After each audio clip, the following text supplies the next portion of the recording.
What's up, everyone? It's good to see you tonight. Bishop Clint and Kendall, we welcome you guys to the broadcast tonight. We're excited.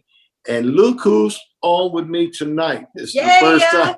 This is the first time you guys have seen Johvana. I'm alive, y'all. I'm alive. She is alive and well and as fine as she ever been. I made it. I made it through labor and delivery. I'm here. Listen, guys, we want you to hit your share buttons, as Pastor Christian said, as we are going through this tonight. Be engaged, be involved in this dialogue tonight by giving us your comments. Hit those hearts and those thumbs. That's your way of saying amen. And I pray you've enjoyed Relationship Realities over the last 3 Wednesdays. And on Sundays, of course, the Oneness series, we've been talking about wholeness without fragmentation, properly put together, complete. And we've been talking about the soul a lot on Sunday. So I encourage you to go back, as Christian said, and watch those broadcasts. But listen, as we put the capstone on this series tonight, I could not be more excited than I am about the 2 people who are joining us tonight. Yes. You all have heard from Bishop Gary McIntosh and his wife, Debbie, Joe Morgan, and Yolanda. But tonight, we have Bishop Clint Brown and Kendall Brown. And you know what, Bishop, I'm going to go ahead and say this. Before these things go on, you know, we have a little time to talk. And you and Johvana were away from the camera. And Kendall said, she kind of dropped something on me. She said, you know, tonight is the night, Rick Hawkins. She said, we get to talk about something that I am smarter than you and Clint about, which is relationship. All right. That's good. I'm the same here. Oh, man. Listen, you think you're the same, babe? I think it's the same for me. Yeah. It's about time. So you think you and Kendall know more about relationships? Well, you know what I say? What? You know what I say, Pastor Rick? What's that? The first rule of relationships is knowing how to pick the right one. There you go. So there you go. So they did good, right? Right. I waited my whole adult years to pick the right one. You did. Yeah. You know, I was thinking about that before we came on. We started this whole series 4 Wednesdays ago I was talking about the perfect match. And I talked about the difference in a perfect catch and a perfect match. Right. And how that there's no perfect people, but 2 imperfect people can make a perfect match. Right. And I'm very grateful that Johvana is in my life, because I feel like she is a perfect match to me. Bishop, we could go back to Genesis chapter 2 and talk about that first institution of relationship that we see there. I want you to open us up tonight and just talk to us a little bit about the institution of marriage, what it means, and then I want us to graduate into the thought. You know, I was thinking about Johvana. Her life had to change like that. She's never been in ministry. She was never married. And all of a sudden, she meets me, she's married, and she's in ministry. And those 2 worlds are 2 huge worlds. Right. Bishop, talk to us about marriage, the institution of marriage, and let's just start at that origin and we'll progress. Well, I think, first of all, we're both honored to be on here with both of you. Love you both dearly and appreciate it. Love Quest Church, all the members there. And so it's an honor for us to even be invited. And that whatever we think or maybe our input has value with you guys, that's a humbling thing for us. When I think about relationship, I think about this. I think, you know, a lot of times we think about the man being the stronger and the woman being the weaker, and even the scripture refers to that. But in the referring to that, it wasn't talking about strength as in what we know strength to be, because I believe a great relationship is this. When God created Adam, the Bible says that God said he needed a helpmate. And so, Pastor Rick, you are a lot like me. We grew up a lot similar backgrounds. You grew up around hard work. You grew up around working out in the field, working in the barn, all that kind of stuff. Right. When you need help to carry something, a cross tie, you need help to lift a gate, you need help to whatever. Isn't it true that the important thing is I have to find someone when I'm going to carry something that's heavy of equal strength, not less strength, Wow. but equal. And so I believe when God gave me Kendall, when he put her in my life, I believe that he didn't put somebody weaker than me. He didn't even put anybody stronger than me. Somebody that matched the need that I had in my life to carry. And that meant when she grabbed one end and I grabbed the other end, we could move it and accomplish it, whatever it is that God's called us to do. I needed someone with equal strength to help me carry that. And I believe that's the key of relationship, is valuing each other's equal strength. And that's why God put that mate in your life. If that makes sense. It makes total sense. And I've never heard it put that way. And it brings a lot of clarity to relationships, in my opinion. So that's what I would call a complementary relationship. It is two equal parts. I was telling our people Sunday that 2 half people don't make a whole person. And it takes 2 whole people to make a complete relationship.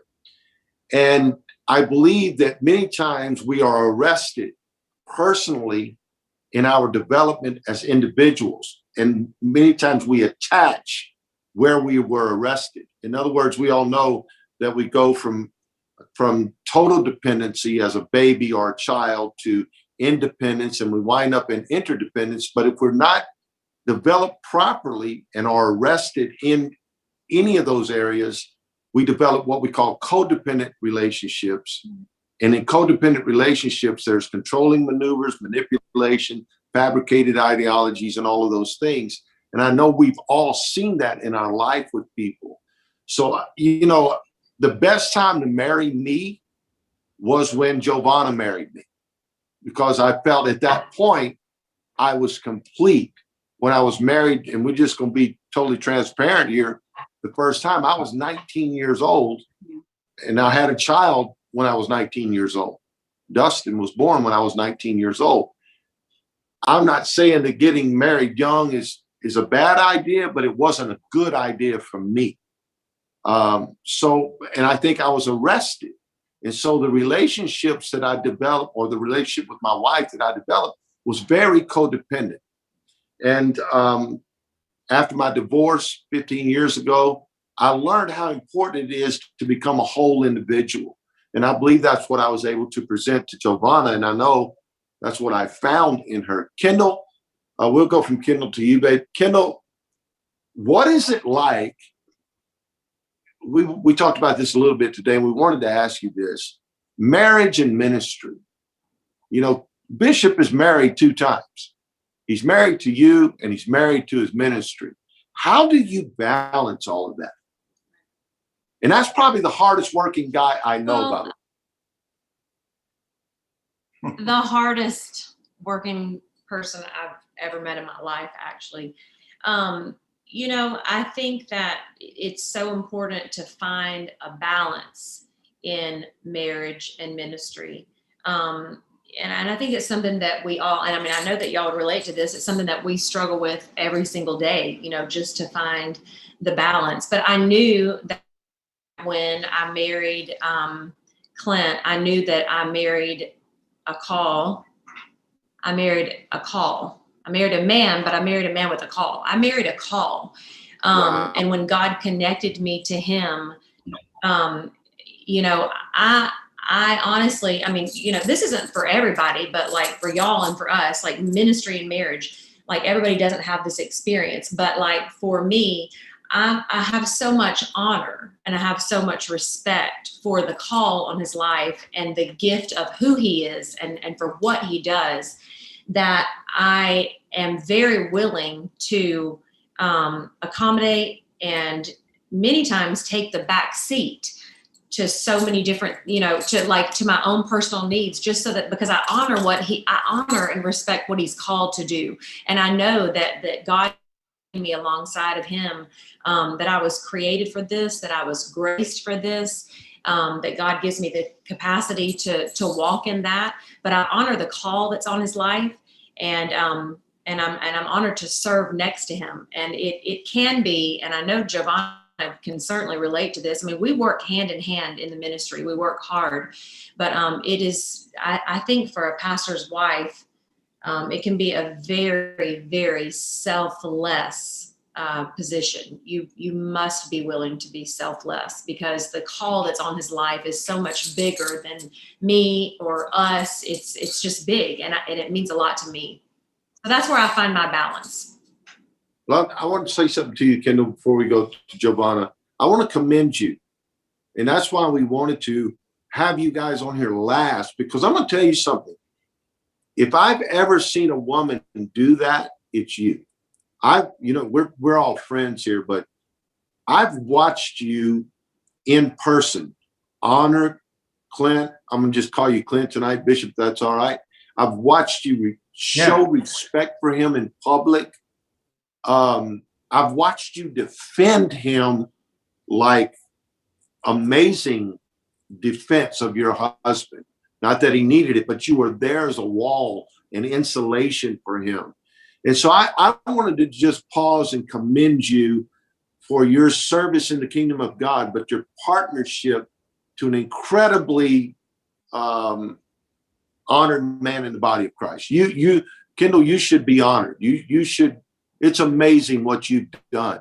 And so I just want you to know it's not going unnoticed. I've watched it.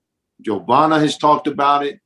We celebrate you tonight, Kendall. You're a blessing. Yes. And on top of that, anybody that can be married to Clint Brown ought to be really blessed. I agree. Baby. Well, I got to say that she touched every point that I was going to. I believe everything she said to be true with me. Yeah. It's so true. And I've learned as a pastor's wife, you have to be selfless in what you want and put your needs in that back burner. You got to get things done first for the ministry. I believe the calling is an individual thing. Mm-hmm. We got to be called. We got to feel that calling individually. But the Bible says when two are married, you become one flesh. So I deeply believe in what he does, and his vision is now my vision, and not that it wasn't before. It's not the first time that I've led and served. Right. So I have a lot of experience in that, me being the vice president to a nonprofit organization for breast cancer survivors and fighters for a very long time, maybe 10 years, gave me a lot of experience. And so I know that you have to kind of put yourself last in some occasions and lead and serve as God has called us to do. But with Ricky alongside, he makes it so much easier. I know some pastor wives have it a little harder, but he really makes it as easy as it can be for me. And I think it's maybe because of your past marriage. And I remember you clearly saying to the church, I don't want to bring my wife in as that pastor wife. I really want her to be my wife, experience her as a wife. Married to me and not married to them. Yeah. And so I really appreciate that from him. But I've learned to love our congregation, the church, every individual that goes there. So I don't mind being involved. Right. I really enjoy it. And every man, we look for acceptance, we look for security, identity, the basic needs of all of us. Probably my biggest one, Bishop, is affirmation. I like being affirmed. When we walk off the pulpit, even you and I together, we'll say, how was that? How did that go? Did I do all right for you? And that's really affirmation that we're looking for. Right. And I just, I thank God for my wife, because she lets me know I'm her favorite preacher in the world. That I'm full of revelation. That was a powerful service. Well, you are, babe. Well, thank you. No disrespect to Bishop, but and I'm sure Kendall believes that too of her husband. Yeah, but it doesn't, Bishop, you want to jump on that? That affirmation part for a man to me is significant. Yeah, I think one of the things too that you mentioned, getting married young, my father was not a minister, but I grew up with a ministry, surrounded by a ministry influence. And we were told, and I guarantee you were, that if we were going to be in the ministry, well, you better find a wife that can complement what you do. You better find somebody that can play the piano, sing. And so they didn't tell you to seek for love. They didn't tell you to seek for something not just companionship, but like compatibility. You better find somebody that's going to be able to complement your ministry. And I found out that complementing and completing a ministry are two different things. Come on. And I, what we do, we need people that, wives that will come into our life, that came into our lives, that yes, knows how to compliment us, but won't let us stop without completing what we've been called to do. Right. And, I think one of the things, that we search for, and the reason is because as a little girl, I think women are prepared for life, and I think men are pretend to life. Wow. And I'll tell you what I'm talking about. When we were little, our parents bought us fake, the little cowboy guns, holsters, and we played cowboys and Indians, or we played different, or Batman suits, or Robin suits, but not little girls. Little girls got doll houses that they learned how to decorate. They got babies that would cry. They changed their diapers. They would, all these little toys. And to me, I think women were constantly being prepared as little girls while we were pretending. And then it flips on you. When you're 10 or 11 and your dad's leaving the house, my dad would look at us and go, okay, while I'm gone, you're the man of the house. So that's right. You're feeling the responsibility at a young age. He never said that about my sister. He said that to us. Then when we would go places, we would be asked these questions. Well, are you going to be a pipeline superintendent like your daddy? Well, are you going to be a lawyer like your daddy? Hey, are you going to be a preacher like your daddy? We're constantly that pressure of, we weren't prepared. We were pretending. And then all of a sudden you start getting the pressure.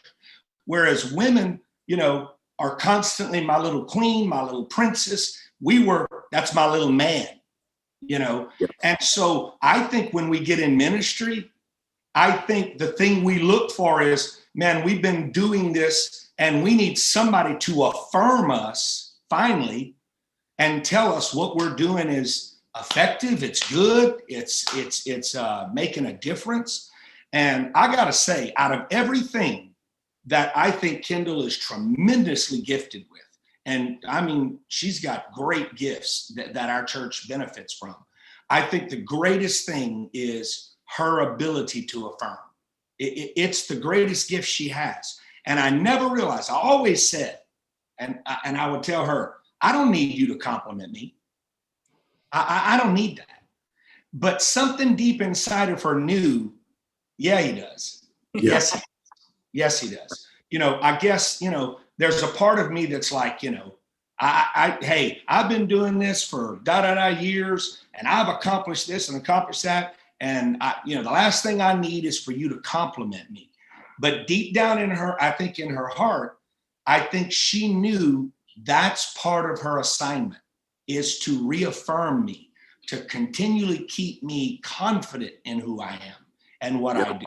And I think that's extremely important, extremely important. I can't tell you how many pastors I know out there and men that just work their fingers to the bone, and all they get from their spouse is it's just not good enough, or comparing. Why is that church successful? Why is that, they'll go visit a conference and they'll see what other people are wearing, driving. It's tough, when you're doing your best. And man, a wife that tells you you're the best and believes it, not just to patronize me, you know, she believes that. That means something to me, because she don't, and I know I might offend people, she's not a BSer to anybody. And Right. she doesn't do it to me. Because there's been times I've got in the car and she's told me, she said, look, that was a good word, but let me tell you something. You're preaching angry, and it's not going to benefit us. You're mad, you're angry, or you're upset, or you're preaching to the people that aren't in the building, Clint. Yeah. She doesn't always just come at me and go, oh, you're phenomenal, you're great. But when I do ring the bell, she lets me know it. And she always, when she brings a word to me about something, whether it's it sounds possibly negative, she always knows how to layer it with that other stuff that says, look, you and I both know you're a great preacher, and I appreciate that, but it's also truth, you know, that makes it effective. But yes, affirmation, I think ever since we're little boys, you know, daddy, watch me, daddy, watch me, daddy, watch me. It's just built into us. Whereas little girls didn't have to do that. You know, they were daddy's little girl princess and all this. And we were always, you know, that's my little man. We always had to accomplish something. I thank God for her and the way she does that. It's awesome. I like that. I love your perspective on stuff and how you can make it so practical. And the revelation behind it is always powerful. I can sit here and listen to you talk all night. Kendall, do you have any caveat on any of that? Because I've got a couple of questions for you guys, but I want to give you an opportunity.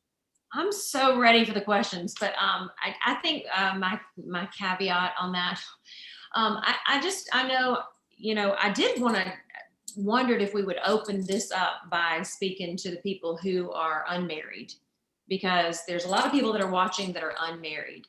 And I just remember, and you know, people that know my testimony, some do not, but I was married for almost 20 years before I married Clint. I've been married. That's why I said I'm the best. I've got all the answers. Let me just school all of y'all. I've been successfully married for almost 20 years before I married him. And now we're almost 8 years. But you know, let the people, Kendall, let the people know the whole story. You weren't divorced. No, my husband and I were in a boating accident after almost 20 years of marriage. And he was just about to be 40 and I was just about to be 40. And he was killed.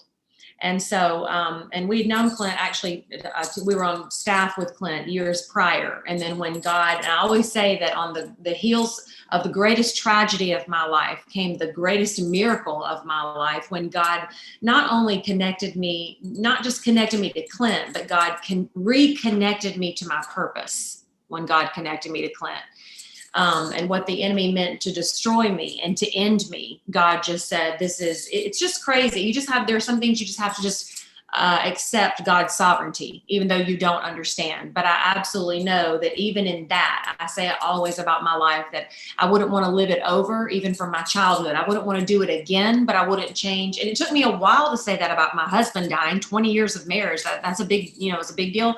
My mom had been married 3 times. So when I married the very first time, I did it right. I held on. I was a virgin. I waited for the one, like it was it.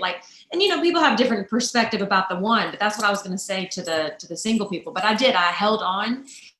And because I felt like I'd already been divorced twice, because my mom had been through divorce twice, and I wasn't going to get it wrong.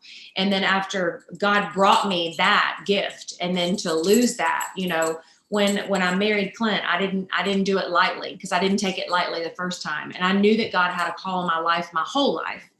And when God connected me to Clint, he just reconnected me to that purpose that was on the inside of me. But I just think about, people often would ask me advice about marriage. And I often say that I'm going to write a book, Marriage is as Easy as 1, 2, 3, which is really hilarious, because marriage is freaking difficult.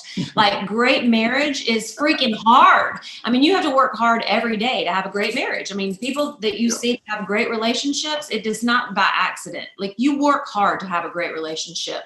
But my premise for that is, number one, God created you on purpose and with a purpose. And who you connect with is so important. You know, people take you up or take you down. Like, it is very important who you connect with, who you marry. But also that God gives us the desires of our heart. And that scripture means that he puts those desires within us. When I was 13 years old, I said, God, I don't care what I have to go through in my life to know you. I want to know you. Yeah. And then, you know, many, many years later, I wave the white flag and say, I know you good enough, you know. But I believe that God put that in my heart. I believe because God knew my path and he graced me to walk this journey, you know.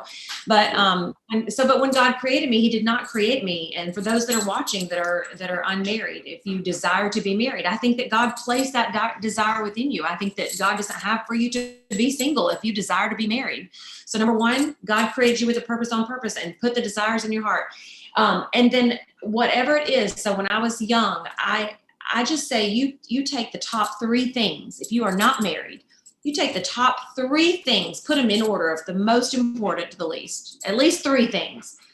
Mine was, I already know, I want a man that loves God with all his heart. And that relationship is before me and not about me and not for me. It has nothing to do with me. That's him, you know, number 2, number 3. But here's the thing. It doesn't take 15 dates to find out if somebody's got your number 1, 2, and 3. It really doesn't. So you just like settle it in your head right away. Like, this is just a movie date. This is just a dinner date or whatever. But like, you get those top 3. And I believe that's what God put in you, and you don't settle, you know, and then you don't wind up in a stupid situation, you know? Yeah. So, but I just knew when God connected me to Clint, that God was reconnecting me to my purpose. And it was very, very, it was very clear. It was very evident. It was not easy. It wasn't easy, no, you know, but how long were you single, Kendall? A year and a half, I think. About a year. About a year. About a year. Yep. Yeah. Yeah, when we got married. Yep. But and I had been single almost 11. Yeah, I had been married 20 years. He had been single for 11 years. It was not long after, which is crazy. And people really did question me. I even went to talk to a counselor to make sure I wasn't crazy, because I thought could I be crazy? But everybody around me was saying, yeah, you know, this is God. But I think, again, it speaks to like, when you know, like people ask me all the time, like, how did you overcome that or whatever? You know, God can meet you in a moment, heal your heart, you know, whatever. Grief is a process. But the thing is that we all go through things in our life. And when that thing comes up against you, it's literally it's just a choice, you know, to move on is a choice. And when I was in that position, the first thing I did was get in God's presence with Clint Brown's worship music. I said, I've got to get God's presence, and I got to find my peace, and I got to find my joy. And I just drive around in the night by myself and sob my eyeballs out and listen to his worship music and just say, God, you've got to meet me right here, you know? Yeah. And so yeah, she could be right quickly in that she does have us on this, Bishop. It's very obvious that she understands successful relationship. I believe you now, Kendall. I do believe you. Thank you. I appreciate that. I remember when you called me one time, Bishop, I was very single. And you told me, you said, man, how you doing? And I'm good. And we were just having one of our homeboy talks. And you said, you're never going to get married. And I said, why do you say that? And you said, because your life was too put together. You don't have room. You remember telling me that? Absolutely. You said you don't have room for a wife in your life. There's no room for her. And it was at that point that I realized, now I think I'm really ready, because I felt that complete. And that's when I met Johvana, and Johvana met the best thing that's ever happened in her life. And hey, and just got the best thing that ever happened in her life because of you. Little mini me of him. Hey, I tried. Thanks to me. Yeah, that's right. Well, let me complete that sentence. I still got it, brother. Yes, sir. Let me affirm what you just said. Yes, baby, you are the best thing that's happened to me. It really is. Thank you. Thank you. But going back to affirmation, I love what you said, Kendall. It is so true. You do. I've always felt like I would end up in something like this, in ministry, and perhaps maybe even a pastor or bishop, which I ended up doing. I remember my friend, right before I met you, she said, you know what? I have a feeling you're going to marry a pastor. In the back of my mind, I was like, I agree. I think I will for some reason. And then we did. Yeah. But going back to affirmation, that's something that I've kind of learned from you. And I think it's something that a lot of women and people in general struggle with, is affirming somebody. But I believe I've learned that from you a whole lot more to do it so much. I think I haven't had it my whole life either. And it can end up hurting you in so many ways, even dealing with the wrong relationships and with wrong people. Yeah. That lack of affirmation. But I've learned from you to affirm and be more affirmative. You can either make somebody very sensitive by criticizing them in their wrongdoings, or you can satisfy somebody by the words you choose in your vocabulary. So affirmation, you satisfy people with that. You choose to always want to satisfy your wife in every area of their life. So why not satisfy them with affirmation? So I believe that to be very, very, that's something women really need to learn. You've said it before, that you learn from someone else, that you will get from your wife what you call her, or be careful what you call your wife. Yeah, whatever you call her, that's what you're gonna get. That's what you're gonna get. We'll go two more things here and we'll be done. But I want to ask this question, both of you guys and Johvana as well. We're gonna talk about two things: greatest challenge in relationship and the greatest cornerstone of relationship. Let's start with that. What is the greatest cornerstone in a relationship, in your opinion? The most important thing in a relationship, healthy relationship, the most important thing. Well, a lot of people would say trust, but I don't think trust is the most important thing. I think honesty is. I think if you're honest, I think that builds trust. It's one thing to say something to say something someone wants to hear. It's way more important to say something someone needs to hear. Wow. And I think honesty, to me, in a relationship is the most important thing for me than anything else. Honest about what you're feeling in the moment. Honest about, and it doesn't have to be, like this, because men, Kendall and I were having this conversation the other day. I tend to say, when she says, "What's wrong with you?" I tend to say nothing when there is something wrong with me. And the truth of the matter is I'm just processing it. But I think it's scary to be honest. For me, it is, because you have a fear of rejection. You have a fear of being judged. There's a lot of fears that come with being honest. I don't think everybody that lies is lying because they're a bad person. I think people that lie most of the time are lying because of the consequences, because of the judgment, because of not being accepted anymore. So I think, to me, if there's honesty, hey, you made me feel this way, or hey, I don't like this, and you put it on the table, as you can, be mad at me about me being honest. You can be hurt about me being honest. And we can work through anger and hurt and all of that. But you can't work through lies. You can't progress and go forward with lies. But you can work on somebody being mad at you. You can work it out. You can work on somebody being hurt, because you can talk it out. But you can't get to any healing if you're not willing to be vulnerable enough to be transparent and be honest. Man, that's rich stuff, man. Rich stuff. Kendall? Well, I was going to say trust, but without honesty, you can't build trust. So I was going to say that. And then the second part of that question was, you had two. You said, the other one is the greatest challenge in your relationship. Oh, the greatest challenge. Oh man. Honesty. No, it's not. No, I think I didn't know that you said the greatest challenge. And I don't know if it's the greatest challenge, but I think it's like so important, vital, like you can't do without, is communication. And that's one of your points. Are we going to get to the sex, the money, and the communication? Okay. We're in it Communication. now. We're in it now. But no, communication, I think, is so important, because women and men, it's like our world today, we can't say anything. Yeah. And we can't have an opinion about women and men, but I'm sorry, America.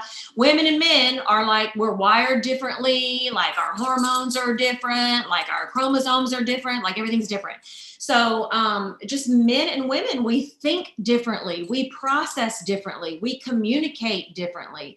And like some women have, I always say, and I think you would agree with this, like, I really do process, think, and kind of communicate at most of the time a little bit more like a man. Like I think some women have a masculine energy that just kind of operates a little bit more like not as soft.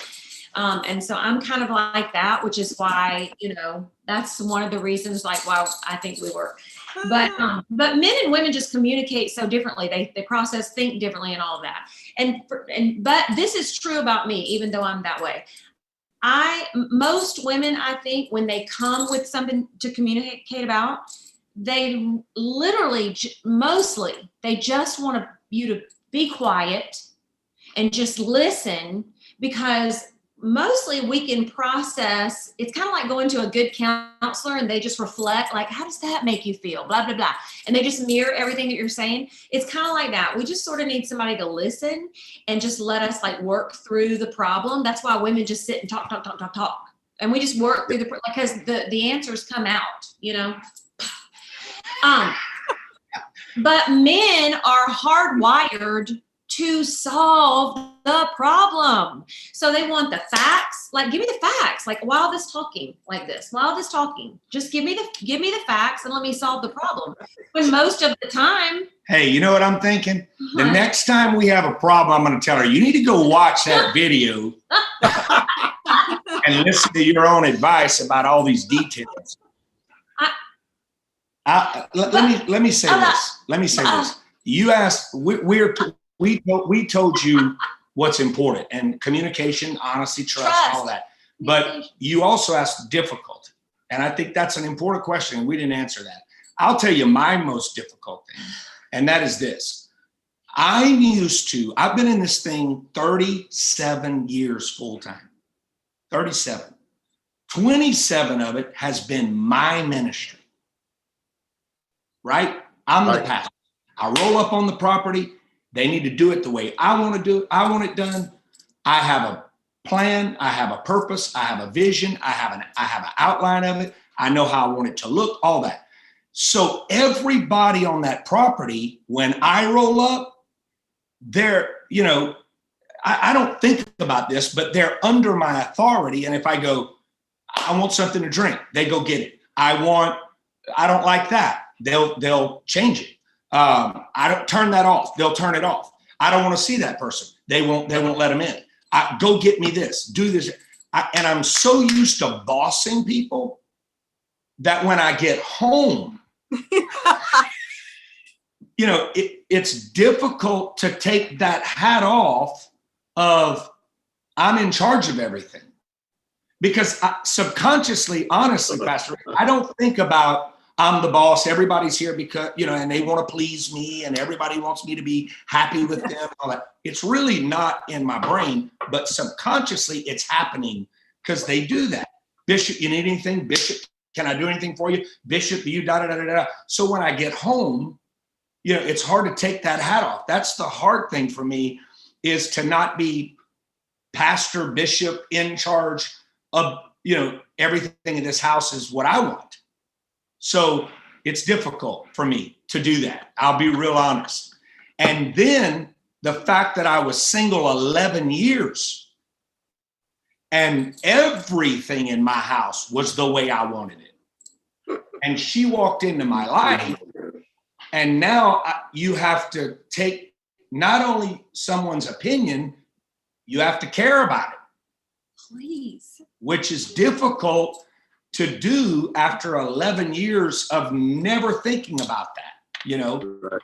And so I don't know if that makes sense, but it really is hard for me sometimes to take the hat off of everything's like I want it and everything's done the way I want it done. So when I get home, life ain't like that when you get in your house. You know? Ain't the way it is.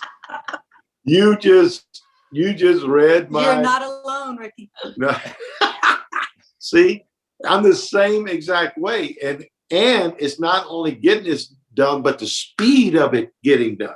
Yes. And I'm like, when I asked Johvana for something here, like it takes 10 minutes Now- to walk right there 20 minutes now with River.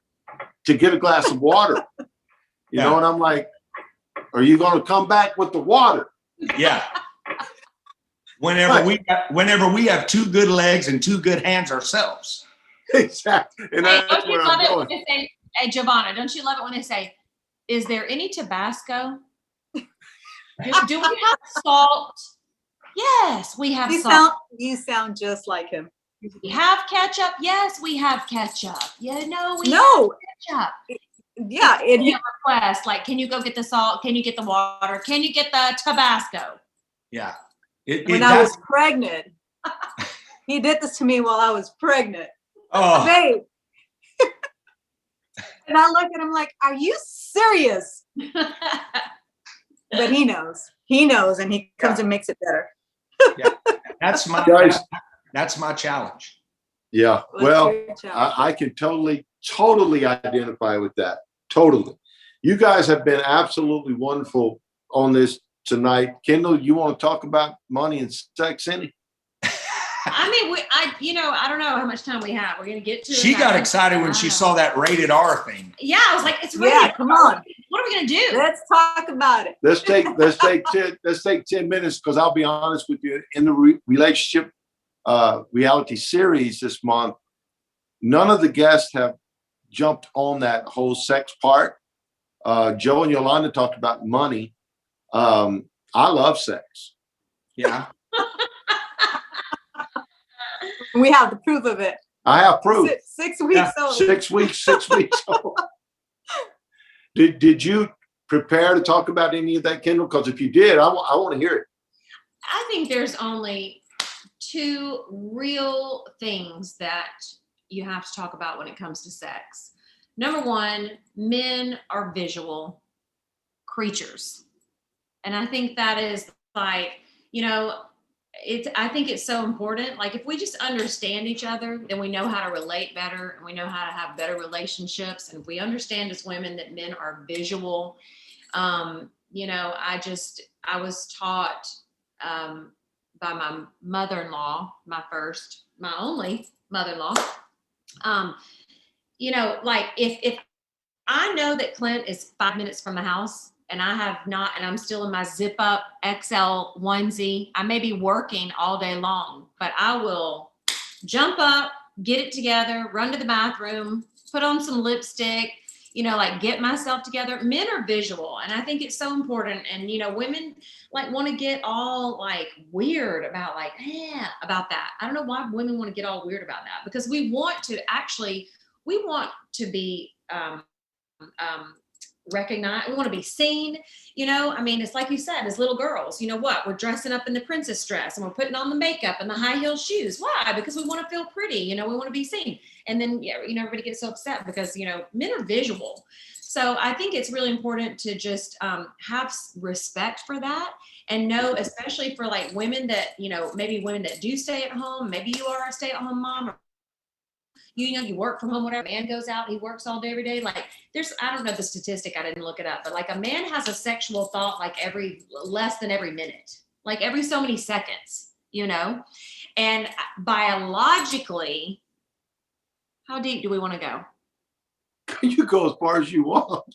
Biologically, scientifically, physically, a man,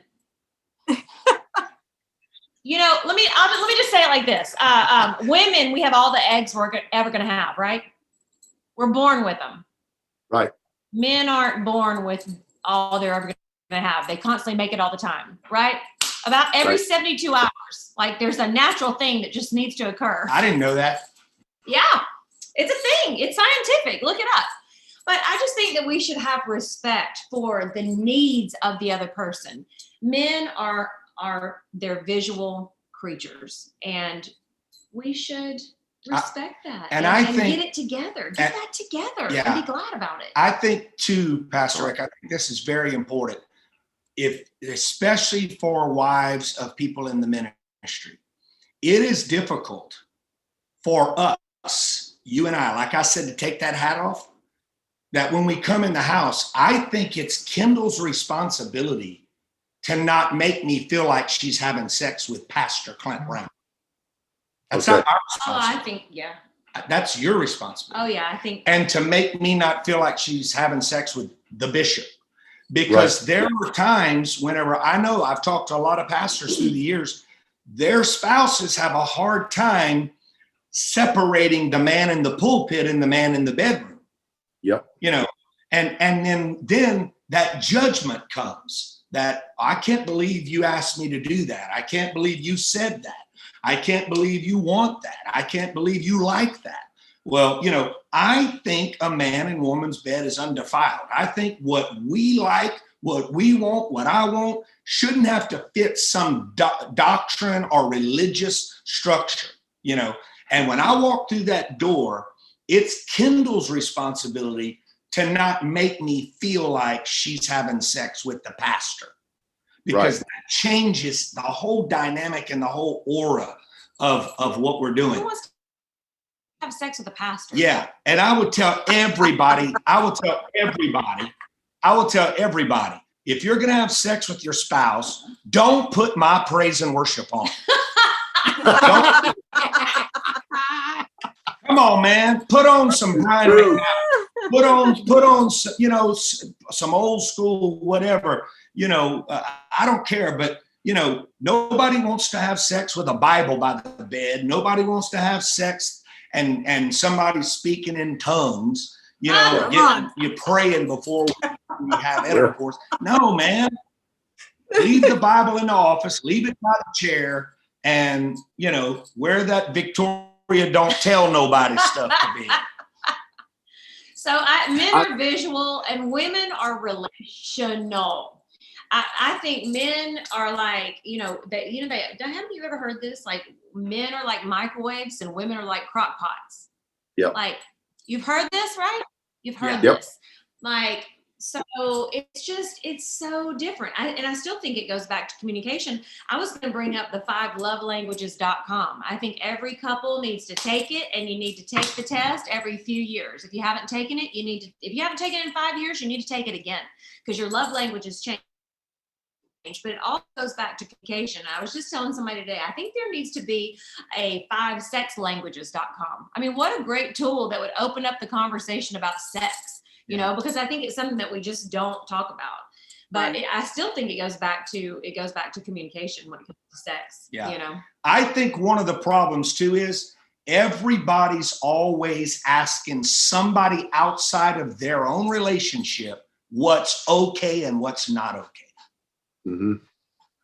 You're asking the wrong person. Right. It's right here. Not you go sit with somebody and ask them if it's okay for me to feel the way I feel, your husband or my wife. I think it's important we communicate and find that out, you know. But I think it's very important, and it needs to be what that couple's needs are, not some biblical structure or some. I had a priest tell me one time when I was growing up that the only reason, and I'm talking about I was an adult married, the only reason for sex was to procreate. I've heard that as well. And you know, and I didn't think about it until I met that preacher's husband and saw how unhappy he was. Yeah. So, you know, I think it's something, you know, it's don't go outside of your marriage to find out what's okay and what's not okay. Find out from your spouse what's comfortable and not comfortable, and what I like, what you like. And I think that's what makes things work. Powerful stuff. And I think, as you guys have alluded to, this topic, this subject, because it's been so taboo in church and we stay away from it, I think that's why we watch the infrastructure of marriages, and especially those in ministry, just crumble, because no one has talked about this stuff. We don't talk about it to our people. We don't teach it to our leaders. It's never talked about. Right. So I think it's very healthy for communication. And I tell people all the time, in my opinion, sex is one of the most important aspects in a relationship, in a marriage relationship. And when it's not right, it's going to affect every other area of that relationship, because it is the one thing that God gave us to do. And I was telling our people the other day that we are the only creation that God made that procreates eye to eye. And if the eyes are the window to the soul, then that's where you create the soul tie with your soul mate. And that creates for a healthy relationship. And when that's messed up, that whole situation at its foundation makes a dysfunctional relationship. So I don't think sex is like number 3 on the chart or number 10. I think it's like the most important thing, because it is the act of marriage, the action, the activity of marriage. It's the endorsement of God on that relationship. That's my opinion. You can study any study you want, and you will find out sex is the second greatest drive in a human being. Number 1 is survival. Wow. That's the only thing above the drive of sex, is I don't want to die. Think about that. Wow. That's important. Strong. Anything else, babe? It's kind of like the animal kingdom. The first 2 as well. It is the animal kingdom in my house. In the jungle. I gotta say that coming into this marriage, I learned that the marriage bed is undefiled. I was probably a little, prude? A little bit prude. And Ricky opened up them doors, and he said, I told her, you gonna learn today. You gonna learn today. But because I was under that impression too, like Bishop said, you have sex to procreate, and that kind of stuck with me. Those religious, right? Yeah. And so when I met Ricky, and he's like, "No, we're married. We're about to do this." Hey, you know what we have in common? Fun. What's that? You know what they have in common? She's talking about the animal kingdom. They both married a tiger. You preaching good now. No, we both married the lion, and we choose to remain lioness. Hey, we love y'all. This has been incredible. It's been insightful. It's been encouraging and very enlightening, may I say. But we love you guys very much. We're always in your corner. We support you. Yeah. Thank God for Judah and your ministry, Bishop and Kendall. You're reaching more than you realize. And we just speak the blessing of God over you. And Johvana and I speak success to you guys. And everyone watching tonight, all 4 of us, we pray for your relationships, that your relationships, you understand relationships are real. They're not superficial. You can't fake this stuff. Yeah. This is reality. And we pray that we've helped you all tonight. And if we have, please share this, because more people will watch it this week. We love you all, and we speak the blessing of God over you. We're going to go back to Pastor Christian right now. Thank you, guys. Love you. Quest Nation, thanks so much for joining us tonight for the last table talk of our series, Relationship Realities. We hope you've enjoyed it. It's been an incredible month of relationships. Hey, we want to give you the opportunity right now to give. Before you log off, we want you to know there's several ways you can give to Quest Church. You can text the word Quest Norman to the number 77977, or you can give on Cash App The Cash App name is $Quest Norman. We want you to know you can also give on the Quest Norman app. If you'll download that app, you can actually set up recurring giving that way or one-time gifts, however you want to do it. Download the app anyway. That way you can stay up to date with every event that we have here at Quest Church. And if you miss a message, you can dig into our archives and go back and listen to what Pastor Rick preached. So download the app and give tonight. Whatever's in your heart to give, we would ask that you would give it, because Quest Church is not a container of blessing. We are a conduit of blessing. We want you to know that there are ministries all over the world that we support and that we finance, and you can be a part of that. Your giving is going somewhere. Your giving is bringing the gospel to the globe. So give tonight. And we also want you to know that next Wednesday night, we're going to be right here in the house in person. Don't miss in-person service next Wednesday night. It's going to be an incredible night. And don't miss this Sunday. It is the final message in this Sunday series titled Oneness. Pastor Rick is giving that final message of this series. I promise you don't want to miss it. Thank you again for logging on. Hit that share button. We love you, and we'll see you guys on Sunday.